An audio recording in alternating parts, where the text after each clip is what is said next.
গল্পের নাম আশা নামক আলোটি। রাতের সময় ছিল, চারিদিকে ঘুটঘুটে অন্ধকার। কেবলমাত্র একটি কক্ষ থেকে আলো দেখা যাচ্ছে। সেই কক্ষটিতে 4টি মোমবাতি জ্বলজ্বল করছিল। চারিদিকে চুপচাপ দেখে মোমবাতিগুলি এবার নিজেদের মধ্যে কথা বলা শুরু করল। প্রথম মোমবাতিটি বলল, আমি শান্তি। আমি যখনই এই পৃথিবীর দিকে তাকাই তখনই আমার প্রচুর দুঃখ হয়। চারিদিকে মারামারি, খুন, হিংসা, হানাহানিতে ভর্তি। এখানে আমার টিকে থাকাই দায়। আমার মন আর কিছুতেই আর এখানে টিকে থাকতে চাইছে না। এই কথাটি বলার পর মোমবাতিটি নিভে গেল। এরপর দ্বিতীয় মোমবাতিটিও তার মনের কথা বলা শুরু করলো। আমি বিশ্বাস, আমার মনে হয় মিথ্যা, অবহেলা, ধোঁকা, বেইমানি, অবাস্তবতা আমার অস্তিত্ব মিটিয়ে দিতে চলেছে। এই জায়গাটি আর আমার জন্য উপযুক্ত নয়, তাই আমিও চলে যাচ্ছি। এটি বলার পরে দ্বিতীয় মোমবাতিটিও নিভে গেল। এবার তৃতীয় মোমবাতিটি বলে উঠল, আমি প্রেম। আমি সবার জন্য জীবনও দিয়ে দিতে পারি, কিন্তু এখন আর কারো কাছে সময় নেই। সবাই ব্যস্ত। স্বার্থপরতা, ঘৃণা আমার জায়গা দখল করে নিচ্ছে। মানুষের মন থেকে প্রেম ভাবনার সূর্য অস্তমিত প্রায়।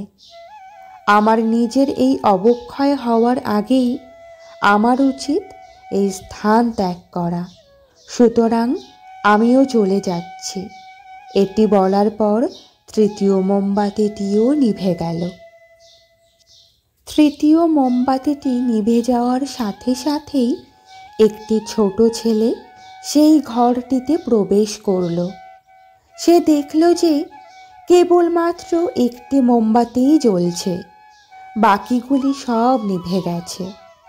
কিন্তু তাদের অবশিষ্ট এখনো অনেকটা বাকি রয়েছে। এটি দেখার পর ছেলেটি মনে মনে খুবই দুঃখ পেল, কারণ এই মোমবাতিগুলি নিভে গেছে। এগুলিকে জ্বালানো আর সম্ভব নয়, কারণ তার কাছে দেশলাই নেই।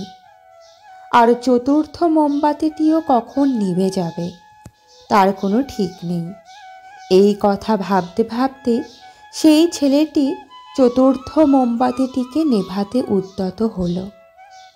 এবার চতুর্থ মোমবাতিটি বলে উঠল, দাঁড়াও, আমাকে নিভিও না। আমাকে নিভালে এই পুরো জায়গাটি অন্ধকার হয়ে যাবে। এবার ছেলেটি বলল, তুমি কে? এবার মোমবাতিটি বলল, আমি আশা। আমি সব সময় তোমার সাথে আছি। তোমার কাছে দেশলাই নেই তো কি হয়েছে? তুমি আমার আলো দিয়ে বাকি মোমবাতিগুলি জ্বালাতে পারো এবং এই পুরো ঘরটিতে আলোর ঝর্ণাধারা বইয়ে দিতে পারো।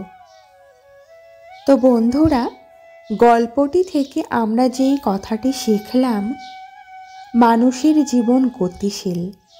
কখনো সুখ, কখনো দুঃখ আমাদের জীবনে এসে উপস্থিত হয়।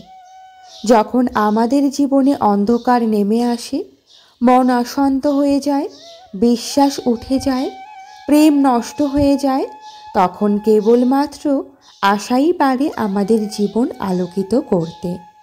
কিন্তু জীবনে প্রেম, বিশ্বাস, শান্তি সবটুকু শেষ হলেও আশার আলোটুকু যেন সর্বদা জ্বলতে থাকে।